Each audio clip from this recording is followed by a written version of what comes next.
वैश्विक मार्केट से मिले जुले रुझानों के बीच घरेलू स्टॉक मार्केट में अच्छी खरीदारी दिखी।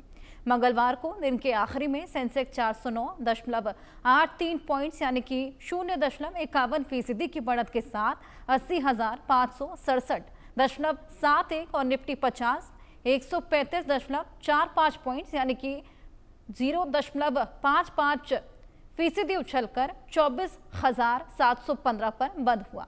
बाजार की तेजी आईटी स्टॉक्स में उछाल के सहारे आई। निफ्टी आईटी ने 2.7% की बढ़त के साथ रैली की अगुवाई की। अमेरिकी फेड रेट की बात करें तो कटौती की उम्मीद ने भारतीय आईटी सेक्टर के लिए पॉजिटिव माहौल तैयार किया। इन्फोसिस सबसे अच्छा प्रदर्शन करने वाला स्टॉक रहा, जो कि लगभग 3% बढ़ा। यहाँ इंट्राड ने 5% तक का उछाल किया है। निफ्टी मिड कैप की बात करें तो 100 लगभग स्थिर रहा, जिसमें 0.18% की मामूली बढ़त देखी गई, जबकि स्मॉल कैप 100 में 0.34% की तेजी रही।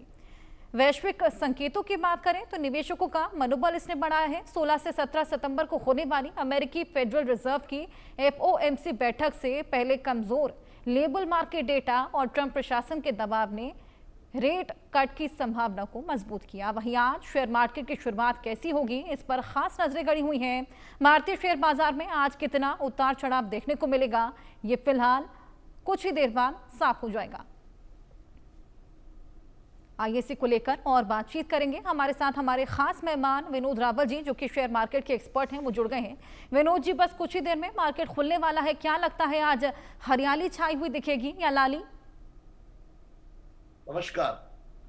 देखिए, पूरे हरियाली के आसार हैं। जिस तरह से गिफ्ट निफ्टी पॉजिटिव साइन दिखा रहा है, सारे के सारे जो ग्लोबल हैं, आपका नेस्डेक, डो, S&P सब पॉजिटिव में है। तो मुझे कोई ऐसे आसार दिखाई नहीं देते कि लाल की तरफ जाया जाए। ये बिल्कुल हरे की तरफ है और पॉजिटिव सिग्नल दे रहा है पूरे के पूरे। तो मुझे नहीं लगता कि दलाल स्ट्रीट पे कोई अलग जाने वाला है, ये उसी लाइन पर जाएगा और बिल्कुल हरियाली छाई रहेगी। बिल्कुल, लेकिन विनोद जी, सेंसेक्स ऊपर है, रुपया नीचे, इस कॉन्ट्रडिक्शन को कैसे समझा जाए? देखिए, डॉलर के ऊपर नीचे होने के कई कारण हो सकते हैं। उसके खाली आप सिर्फ उसको स्टॉक मार्केट से कनेक्ट नहीं कर सकते। जिस तरह से स्टॉक मार्केट रिएक्ट कर रहा है, वो अपने आप में अपना एक इंडेक्स है। और उसके साथ साथ आप देखिए, FII ने कल बाइंग की है कोई 2000 करोड़ रुपए की, जो अपने आप में एक सिग्नल देता है कि भारत के प्रति जो रुझान है वो फिर दोबारा से बाइंग की तरफ गया है, विड्रॉल की तरफ नहीं है। तो ये बिल्कुल एक फर्क डाल रहा है, जो दिखाई दे रहा है कि अब ये डिफरेंस है इसके अंदर। बिल्कुल सर, अगर गोल्ड की बात की जाए तो गोल्ड तो रिकॉर्ड हाई पर है, इस वक्त 1 लाख को पार कर चला है। तो इसको इन्वेस्टमेंट के लिए अच्छी अपॉर्चुनिटी कहा जा सकता है या फिलहाल रिस्क फैक्टर कंसिडर किया जाए?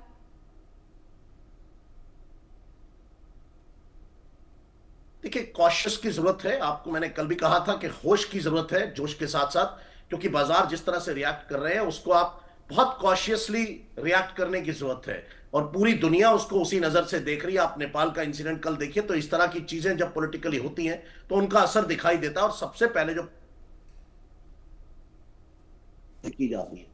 तो गोल्ड की वजह खाली इन्वेस्टमेंट नहीं है। गोल्ड हमारे भारत के कल्चर के अंदर अदरवाइज भी रखा जाता है। तो इसके कई सारे कारण है। सरकारों ने गोल्ड खरीदा।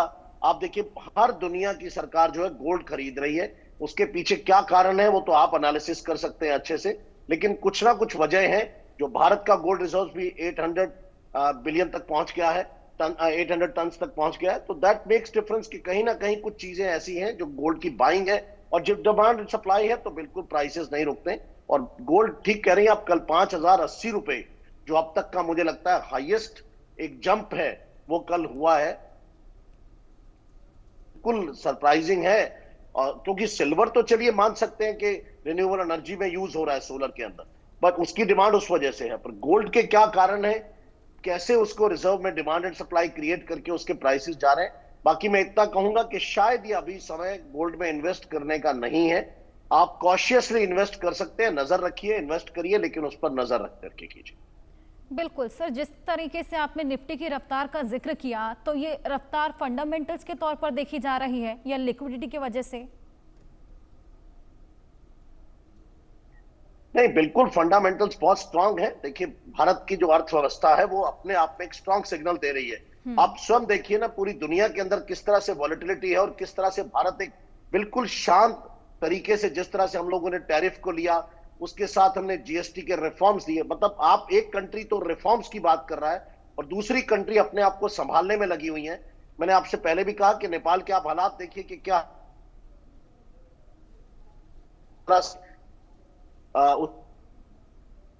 तो ये सब चीजें कहीं ना कहीं जब भारत की अर्थव्यवस्था अगले डिकेड के लिए जिस तरह से स्ट्रेंथ शो कर रही है, वो अपने आप में एक बहुत बड़ी बात है। और मुझे कोई ऐसी वजह दिखाई नहीं देती कोई घबराने की या कोई डरने की या किसी भी चीज की। ये समय शायद इन्वेस्ट करने का है, बिल्कुल डिस्काउंट पर चीजें मिल रही है, इसको लेना चाहिए। 5वां कंटिन्यूस डे था जो हरे में चला। इन सब हालात के बावजूद जब मेरे पड़ोस में इस तरह की हो रही हो चीजें, 5th कंसेक्यूटिव डे हम ग्रीन में रहे, तो ये बहुत, मुझे लगता है ये बहुत पॉजिटिव साइंस है। और ये अपने आप में जो है फंडामेंटल्स के साथ दिखाता है, लिक्विडिटी का कोई इशू है नहीं इसमें किसी तरह। बिल्कुल बिल्कुल सर, सेंसेक्स भी ऊपर है और निफ्टी भी ऊपर है, लेकिन इसी बीच जो आम निवेशक हैं, जो इन्वेस्टर्स हैं, वो बेहद खफा है। वो कहते हैं कि रिटर्न्स उस प्रकार के सामने नहीं आ पा रहे। नहीं, ऐसा नहीं है। देखिए, ऑटो सेक्टर रिटर्न दे रहा है, एफएमसीजी रिटर्न्स दे रहा है। सेक्टर को चूज करना पड़ता है। आप अपने आप से नहीं कह सकते किसी भी चीज को। आप बिल्कुल अच्छे सलाहकार के साथ काम कीजिए। पैसा बन रहा है, लोग पैसा बना रहे हैं और बहुत अच्छा पैसा बना रहे हैं। आपको सेक्टर्स चूज करने होंगे। समय के साथ चीजें बदलती हैं, वो चीजें बदली हुई हैं। आप उसको ये नहीं कह सकते कि पैसा नहीं बन रहा है। अगर ये ग्रीन है तो फिर पैसा किसका बन रहा है? शेयर बाजार में किसी का बनता है, किसी का जाता है। तो आपको चूज करने होते हैं। आज आप देखिए, समय बदला, रिन्यूएबल एनर्जी आ गई। किसी वक्त पे कुछ और सेक्टर्स हुआ करते थे। आज जिन सेक्टर्स में पैसा लगाने की जरूरत है, आपको चूज करना होगा कि आपको ईवी में जाइए, सेमीकंडक्टर्स में जाइए, ऑटोमोबाइल में जाइए। आप एफएमसीजी में जीएसटी का इंपैक्ट अब दिखने लगा है, जो आप बात कर रही थी कि अभी तक दिखा नहीं है, वो अब दिखने लगा है। वो भी सेक्टर्स जो है ऊपर जाने लगे हैं। आईटी भी कहीं ना कहीं, आप भी, मैं अभी सुन रहा था, आप आईटी को भी आप रिकमेंड कर रहे हैं, तो आईटी सेक्टर भी अब जो है वापस से जाए।